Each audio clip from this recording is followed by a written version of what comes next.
Hi everyone, I'm Marla Miller from marlamiller.com, presenting a quick query critique for you. This is query letter number 61.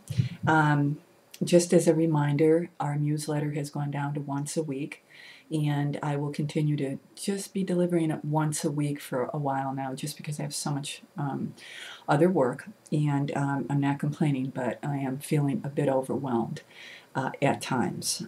For those of you who are going to be going to the Santa Barbara Writers Conference, and I hope that's many on my list, reminder to bring your query letters to the conference, because I will be devoting an entire workshop before Agents Day to query letters. So, hopefully if your query letter needs any last minute fine-tuning, you can get that done at the conference before you meet with the agent or the editor. I think there's also editor meetings, I'm not sure.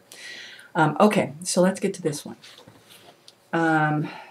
Dear Agent, in 2005, I'm going to read this exactly as it's written.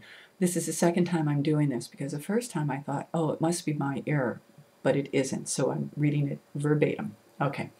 Dear Agent, in 2005, the U.S. government spent $468 billion on healthcare costs to fight addiction. However, in 2009, there was an 8% increase in addiction.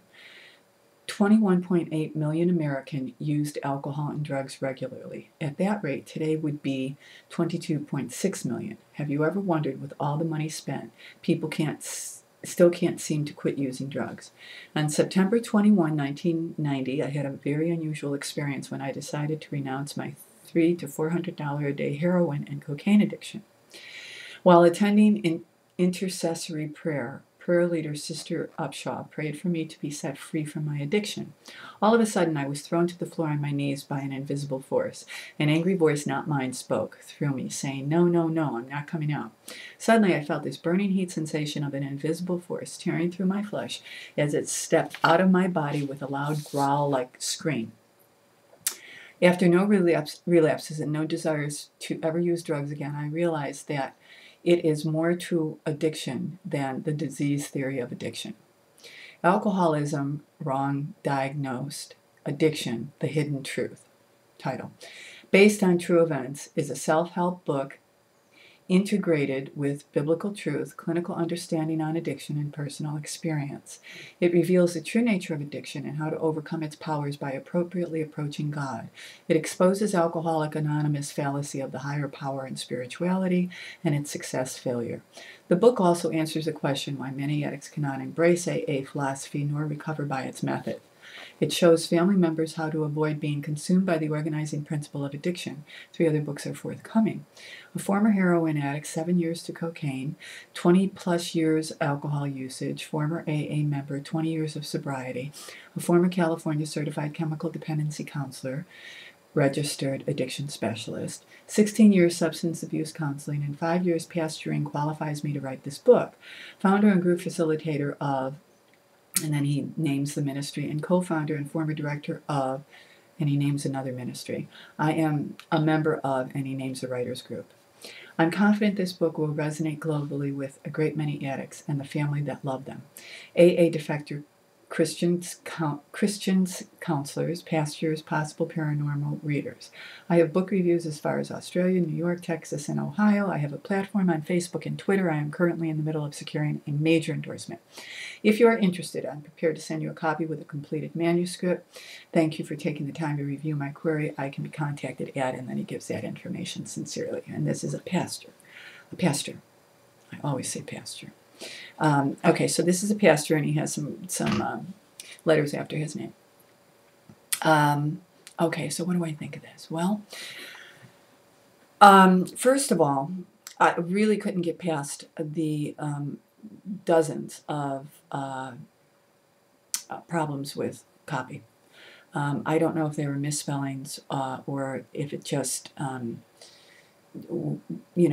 was poorly crafted in places, but some of the sentences are not sentences. There are words that spell check obviously didn't pick up because they thought he was trying to say another word, but in fact it's the wrong word in several different places. So I would first really, really, really encourage this author to have somebody proofread his stuff before he sends it out, because you wouldn't want to send this letter out to an agent, because here's what an agent would say, and this is tough love, but it's just the truth. An agent would say, this is a person who wants to write a book, in fact, who has written a book, who can't spell the words that he's trying to communicate correctly, right? And I don't mean to be demeaning, it's just the way it is.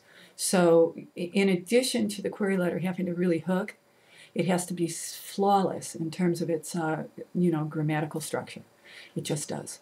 So if copy editing is trouble for you, it is for me. I always have somebody when I'm sending stuff out, not always, but oftentimes.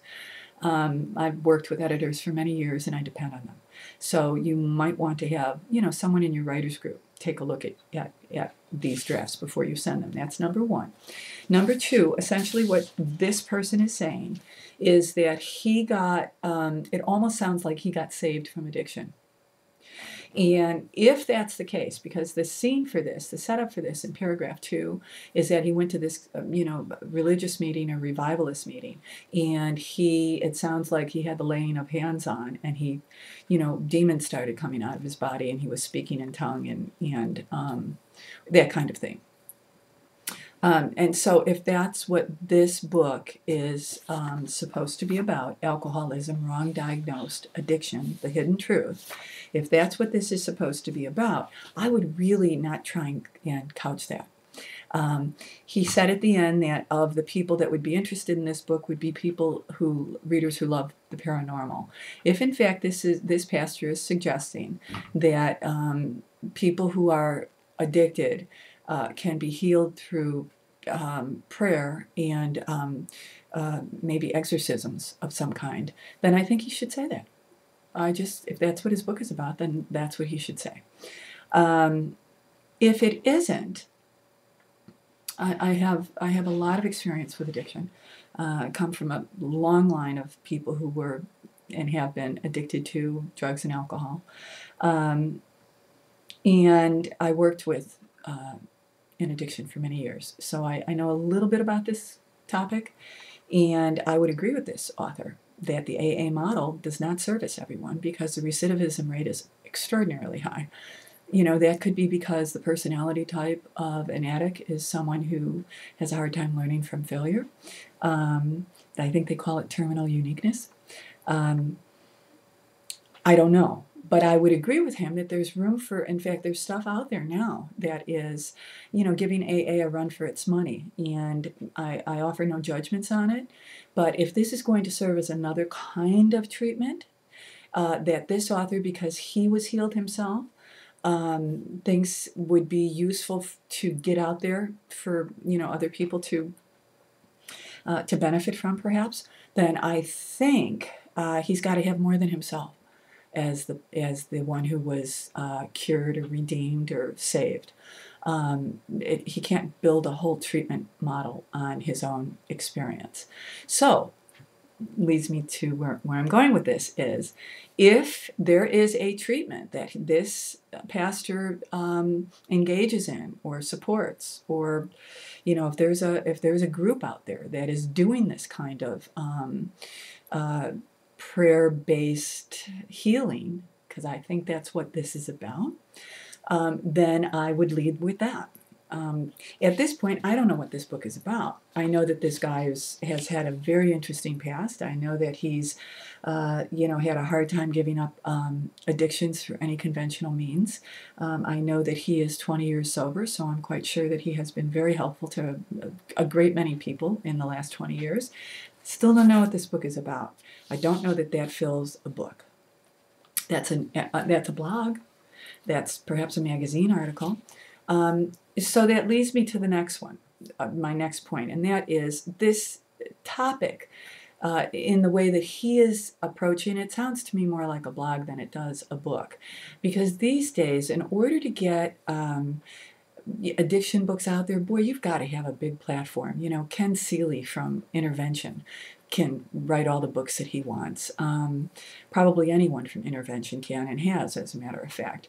But you've got to have a pretty big platform to write this, or you have to be, someone like Charlie Sheen, who's seen the light and has gotten saved and wants to share how they did it.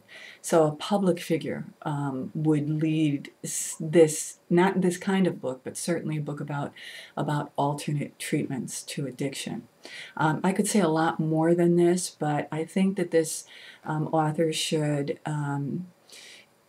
take what I say to heart. So if it's more than him being saved, if there is a program out there that he's sponsoring, that he's supporting, wrap it around that. Don't wrap it around one person's experience, because that's a memoir. That's not a book that's going to be a self-help book, and that's how he defined this book.